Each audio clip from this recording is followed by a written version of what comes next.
All dads play a role. Provider, disciplinarian, spider killer, light bulb changer, and of course, comic relief. Wait, what about all those serious life lessons?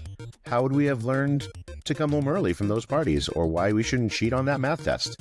TV dads have many roles to play, and we'll hit a bunch of them on this episode of Three-Dimensional Dads. Exploring fatherhood next dimension. I'm Jack. I'm Derek. And I'm Ian. And we are three dads who are on a screen right now, but we are not TV dads. Well, right, we're on a TV and we are dads. Yeah, I mean, We're internet famous. Yeah. If someone was watching on a TV on YouTube, we could be TV dads. I've done it. Oh yeah. They're all relatable, right? All these TV dads are relatable. Like I think that's what makes a good TV dad. Like the dads at home can watch them and relate to them. Right. Or not relate to them. I mean, I wonder too, like a lot of the shows we're talking about here, we're talking 90s, we're talking 80s. We were younger when we were watching these things. And I think it's how you relate to your own dad. It's interesting. All the answers that follow after this, I think, are interesting about what it says about ourselves. Yes. It's like what we saw in our own fathers, and then like type of fathers that we are, and also like what we saw on TV. You guys had dads? Ooh, it got dark.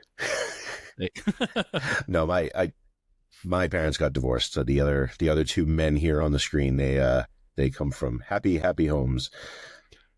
But do you think that informed the type of TV dads that you? I mean, I was just reading your answers and I'm like interested. Yes, yes. At the risk of sounding kind of too serious for government work, I think not having a dad around had me looking at TV dads as sort of like an influence and a kind of reference point, of like what dads can be.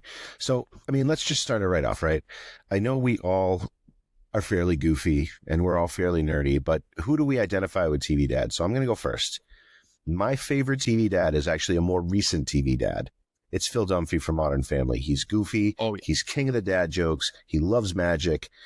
And he's basically a man-child, which I consider myself basically a man-child. And I think we can all find a little Phil Dunphy in all of ourselves right here. But I think that, for me, he's my spirit dad. That's a good one. I love the Friday night like ABC lineup. So Carl Winslow to me was always like, it was kind of funny because they were very much a stereotypical family, even though they were a family of color. They were like in suburbia and he's a cop and like they just had the normal like suburban like upbringing, and also Jason Seaver too, right? I feel like that was like the cookie cutter family, even though he had like the business out of his house and stuff too. Yeah. So, and he was always, he had the wild rebellious son, and then he had his, picture perfect daughter. I identified with those, watching those two, growing fans. And I was gonna say, you guys are a little older than I am, so I didn't know who Jason Seaver was. Oh, yeah, my God! Oh my God! The show, I was like, oh, I don't know. Oh my God!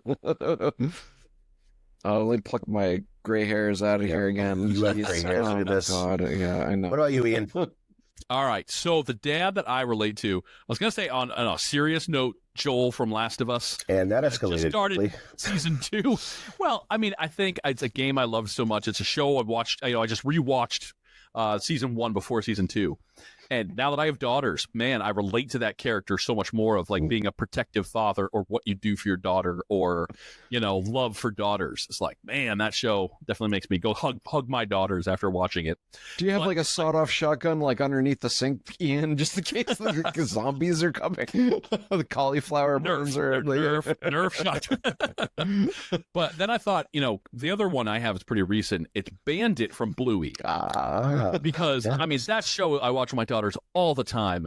And, man, his mix of this kind of love and support but whimsy, like the creative play, I relate to so much. I try to be that kind of dad with my kids, that like, I'm still a dad when I need to be a dad, but we have fun and we play characters and we have imaginations and we do all sorts of stuff. So I think that's one where it's like, man, Bluey is so good, and then he's such a good dad. Well, that sets the table, right? I mean, one thing I think our Dads on Screen series is we really look at kind of a big picture. We take like a 30,000 foot view of dads in this particular context. So like, I think the biggest thing we can start with, like, that I think everyone will understand is like, what is that role of the TV dad? Like, are they the traditional dad? Are they aloof? Are they serious? Are they non-traditional dad figures like uncles? I personally like to call myself the funkle, the fun uncle, the funkle, right? Oh, What about dad's best friend? You know, like, they have all these dad roles are not just the stereotypical biological father. Like, we have a lot of dad roles. So, Derek, what do you see as these roles that we see in dads? I think if you looked back at history, just if you look at the history of television, right? And I come to stand, I could remember going to the TV when there was static on, and there at hours where you didn't have programming, and everything was not on demand, right? So watching reruns of old stuff, to me, I grew up with that. So a lot of the Brady Bunch, Mike Brady, right? yeah. Happy Days, Howard Cunningham, right? All of these were very traditional fathers, providers. You even go Leave It to Beaver, right? I've always seen the TV dad as kind of the guy who has the pipe or comes home from work. I mean, actually, if you think about it, the Brady Bunch kind of broke the mold of like what a traditional family was. They were both, one person had lost their spouse, the other one was divorced, and they came together with this group family type of dynamic, right? So I always think that, from my history, I've always seen the father, the TV dad, as kind of the more traditional breadwinner, kind of, if you will. That's what I grew up with mostly. Yeah. However, as we'll talk along this, that's kind of changed up a little bit. And there are kind of like role reversals and things as you move into the 80s and 90s, and you have shows like Modern Family too, right? Yeah. So I thought a lot of it's a reaction to, some of it's reflecting current day, and some of it's reacting to like the parents that people grew up with. Is this is relatable stuff, family stuff. It always hits people in the feels. And so I was thinking, something I saw a lot growing up was this kind of lovable oaf trope. Yes. It was like the Homer Simpsons. It was the Peter Griffin, Earl Sinclair. They wear flannel, they drink beer, they're macho, they like simple things, and they're kind of adverse to feelings. It's kind of very like atomic father role. Yeah. And I think that, some of the shows that I was more into as a kid were these fathers that grew up in reaction to that. It's like, I feel like that's, especially as parents, like all of us as dads, is that the type of dad we are is a reaction to the dad we had. And I know my dad was a reaction to his dad. There are certain things he kept and did or didn't do and like changed it up.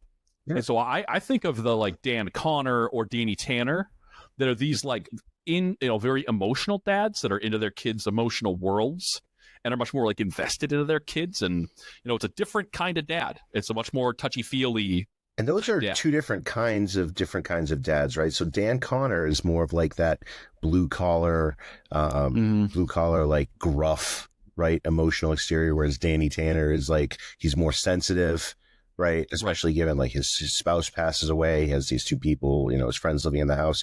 Very two different roles. And right. That, for me, when I look at TV dads, not having a dad in my life, I always saw the role as the provider being something that I was lacking or missing. Like, my mom was the provider. My mom did the work and everything like that. So it's a little old school, kind of a little misogynist, but I think the shows that we watch and we watched in the past, you see the dad dynamic, right? The dad's job sets his relationship with both his family and the world, right? So like, think of like Al Bundy in the shoe store. Like Al Bundy in the shoe store, like he has a terrible home life, right? He loves his wife, but he hates his wife. Like, his kids don't respect him. And then he goes to a shoe store where he's trying to stuff, size 8 shoes on size 10 women's feet. Again, a little misogynist, but like, that was a reflection of him. Tim the Toolman Taylor, right? Tim, his whole life was built around fixing things, and then he tries to fix things on the show, and thank goodness Al is there, or else the studio will burn down. And don't forget about Walt and the meth lab. No, Breaking Bad. No, I mean, like that's a TV dad. That is a TV dad. And like, why does he go to cook meth? Is because his life falls apart because he has cancer and everything bad happening to him and his wife, right? Like, that's a reflection on what his role in the world is. And again, like, that's the whole like kind of symbiosis of a dad's role, right? He's the provider, but who is he providing for? He's providing for his wife, he's providing for his kids, and we see that reflected in their different jobs, how they provide to what they meth. I'm gonna pick up your Bryan Cranston, and I'm gonna take it to our next section where we're talking about, we're talking about the mom and dad dynamic here, about like conflicts in parenting, the relationship with the mom, and like some of the examples we saw with that. So, one I always found interesting was Bryan Cranston playing Hal on Malcolm in the Middle. A very different character than Walt from Breaking Bad. So different, right? If you saw Hal, slightly. Bryan Cranston is amazing, and I love Lois on that show. She is amazing, one of my favorite characters, but she's super intense. And I always thought it was interesting watching Hal be one of the boys and like afraid of his wife, but then also his relationship. Right, where he's like trying to hide things from her, and he gets freaked out with the boys, and it's a funny role. But I think also his relationship with Lois, of like their marriage and how they talk to each other about things, because the boys are so extreme, it's so crazy on that show. They're always breaking things and getting into such trouble that watching them navigate that was always interesting. It was kind of a cool modern take on like those old themes, like who broke the vase, or like like who broke their neighbor's fence or something like that. Like there was always some sort of like shenanigans and in that thing with Malcolm in the Middle. And Malcolm in the Middle is coming back. They're doing a remake. Oh my goodness, really? Frank Muniz is back. They're gonna do a couple more episodes. Oh boy, there is no original like social media in Hollywood. I also took this kind of dad versus mom thing, and I looked at dad versus mom, and then I thought, well, what about like different kinds of spouses and partners, right? So like my first thing when I think of conflict between spouses, dad and mom, is like Homer and Marge Simpson. Like she has the patience of a saint, because, and it's a cartoon, I get it, but cartoons are very reflective of, kind of like some real world relationships. But like Homer and Marge, like patience of a saint. He's totally aloof. She has to hold it together. I think it's great. And all those couple, again, I think one of my favorite sitcoms of all times is Modern Family anyway, right? I love Modern Family. And like all three of those couples have their own kind of versus dynamic, right? You got Claire and Phil, right? Phil's a big man child. Claire has to try to be serious, but she's a working woman in the world, whilst Phil, like, he's a realtor, yes, but he's also like this giant man child who loves magic. Jay and Gloria, kind of this May, December kind of couple, older guy, younger woman. They have a very interesting, parenting dynamic, because one, she comes in with Manny, right? And then they have a kid together. So this is Jay, who's a grandfather, now becoming a father to a baby. And of course, I think the funniest relationship is Cam and Mitchell. Like that with their daughter Lilith, they adopted, like that. Like they kind of play on the stereotype as like Cam is kind of a more effeminate role. But in reality, it doesn't matter, effeminate, man, woman, it doesn't matter. Like their dynamic together is just so funny. Like, and I think they're the couple that you can tell they play so much love. And I think that's great. And I think they all have very interesting conflicts and dynamics. Going back to Marge and Homer, a direct conflict. I mean, one of my most favorite episodes of The Simpsons is when Bart and Lisa are on opposite hockey teams. Yes. And you couldn't spell conflict more, of like Marge trying to keep it all together. I want you to know you're not in direct competition with each other. And then Homer charges in the room and says, Lisa's team is playing Bart's team. You're going to be in direct competition with each other, fighting for your parents' love. And then he's flipping the light on and off, going, fight, fight, fight. Yeah. It's just like, that was a great episode. Just the opposing opposites of like what you were just saying in terms of parenting. But like when I was taking the conflict in parenting and thinking about husband and wife, I went back to some of the classics and thinking, first was like Archie and Judith Bunker. Oh man, right? That's probably like one of the first husband and wives that you see that have that kind of tit for tat type of mentality to them, right? Where, they're both kind of, they love each other dearly, right? But he's the very traditional guy, and she's the one, I guess you'd say stereotypically, is like a little aloof, a little like kind of out there, but they make it work, right? Yeah. Like in the end, like their marriage is like together, even though you're seeing like this tit for tat kind of like conflict with both of them. And the other one I thought like is direct conflict is Al and Peg Bundy, just like you were mentioning before, Jay, right? I mean, you couldn't get any more like they stab each other in the back, but then at the end of the day, they're trying to like they hate each other, but they love each other, type of thing. You know, he is, she's flicking the cigarette ashes in the soup while like while she's making dinner, kind of thing, right? And he literally says sometimes, "Oh man, I could kill you." Yes, like, exactly. And right. at that time when that show was on, it was funny. Now, yes, we don't really see that. Yeah. So what are some of our favorite TV dads from like our childhoods? Now, okay, I have to preface this. In my house, the TV was sometimes in control by my sister. And I did not get the TV because I had a Nintendo, so I could just be like, not watching TV. But if we were watching TV, Full House was on the TV. She loved Full House, and I used to play it off like I didn't like Full House, but I kind of liked Full House. I did. I loved it. I did love it. It was so funny. It was funny. Oh yeah, Candace. It was the ABC Friday Night lineup. I know. And you watched I had a little Family Matters. Crush, like little crush on Candace Cameron. Little crush. Now Jodie Sweetin. She's now. But Danny Tanner. It's hard to watch now. Like, it's hard to watch with the fact that Bob Saget died. Yeah. On a side note, if you've ever seen Bob Saget's stand-up comedy, he is not Danny Tanner. No. He is totally different, which is amazing how he played Danny Tanner. But the best thing about him was no matter what was going on, he was contagiously hopeful. I don't know if I invented that phrase, but he was contagiously hopeful. Even the fact that he lost his wife and he had to bring in his brother-in-law, former brother-in-law or brother-in-law and his best friend, because he had to raise 3 girls, one of them being an infant. Like, as a dad today, thinking about like, what if I had to raise even my one kid by myself? Like, I would want people to move in with me because I have an infant. Like, I don't know, but Danny Tanner just contagiously hopeful, and he's goofy, and he means well, and he always has, even if he's saying the wrong thing, he's still saying the right thing, if that makes sense. In every episode, at 24 minutes in, he sits down on someone's bed and says, "Listen, Deej." Listen, Deej. and he sums up. There's always a lesson. Yes. So exactly. When Michelle gets punished for the first time. Yes. Yep. This is no sharing rooms. No fun looking at the wall. And then he comes in again. Even when it's the wrong thing, he says the right thing. I love it. Derek, what about you? Yeah.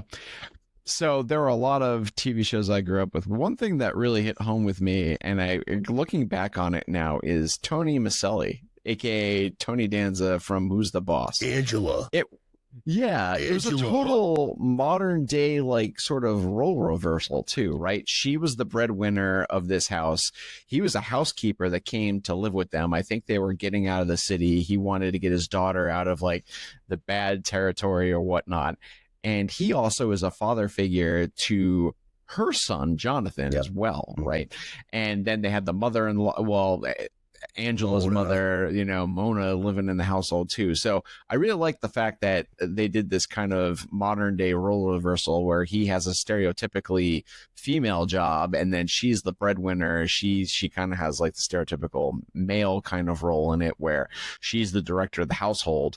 And he's kind of the one that is trying to be sort of more like the mother figure to all these kids and emphasize to her like how important, being in her son's life is, right? And trying to like pass down those lessons to him. So I really dug the show dynamic for that because I think that was ahead of its time. Late 80s, early 90s. Yeah. Like you could see that show happening today and it wouldn't, like no one would bat an eyelash. But back then, like that's what drew people in. It was like, who's the boss? Yeah. Tony Dan. Yeah, exactly. Who is the boss? Tony Dan. So who is the boss then? Right. I would say the boss was always Mona. The 60-year-old, woman who has a little too much, zip in her, sex drive. Yeah, she was kind of like Blanche before Blanche for the Golden Girls, right? Yes. Oh man, we could do a whole series on just I love. No dads in the Golden Girls, but we should just do it anyway. We should. Ian. So, I mean, I thought Danny Tanner growing up, I mean, I watched a lot of Full House with my sister, you know, and I thought, and also bringing Uncle Jesse and Uncle Joey into it as well. So I thought like the trifecta of those three together was like, you know, you got the fun dad and the cool dad, right? Out. Come on, cut it out. Have mercy. No start world soccer. Yeah, well, I mean, we got it. Yeah. So Taglines. Yeah. right. But then Dan Connor from Roseanne. Yeah. That's one that, you know, the other one that was on in my house all the time in the 90s was Roseanne. And I mean, who doesn't love John Goodman? Come on. He's such a great actor. That voice of his is incredible. And he's, you know, he's a bigger guy. He's a strong guy. He's funny, but then he has that emotional side too. Like he had those sit down on the bed, like, oh, you know, the strings start playing and like actually having real talks with Darlene or someone. And so I thought that's, you know, trying to strike that being funny with your kids, but also still not be, he was never like their friend. And I feel like that's something I feel like I'm always like fun dad, but like I'm not my kids' friends. I'm their father. Mm-hmm. And so I think if you go too fun dad, then you're just trying to be your kid's friend all the time.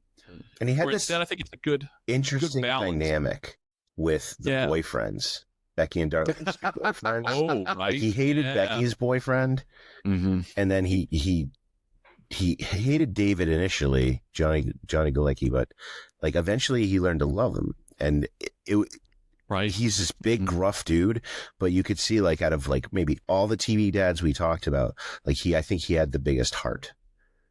Like he did have a big heart. Yeah. Well, John Goodman is acting. He's so good that turn in a scene. Yeah. He's so, you can feel it. It can just be on his face. He doesn't have to say anything. That emotion and the warmth and the love that he brought to things. And I would say too, like in the when they rebooted it as the Connors with Roseanne being dead, like the way he played that, like I think very much, was kind of peak John Goodman in that acting. Cause we don't see that acting in a 22-minute sitcom all the time. Right. But I think again, I think he had the biggest heart out of all those TV dads. He really did. Like, again, like if I was going to think of like a TV dad that like I would want, like, I'd want that. I'd want like a gruff TV dad with a heart of gold. Three friends, all dads, exploring every dimension of being a geek. What a trip down memory lane remembering all those TV dads. Whether serious, funny, or laughably oblivious, they've provided so many years of entertainment for us. Do you have a favorite one? Is there a TV dad that you or your partner are like? Reach out and let us know. We're on your favorite socials at 3Dimensional Dads on Instagram and TikTok. If you're watching on YouTube and want to take us on the go, check us out on Apple and Spotify.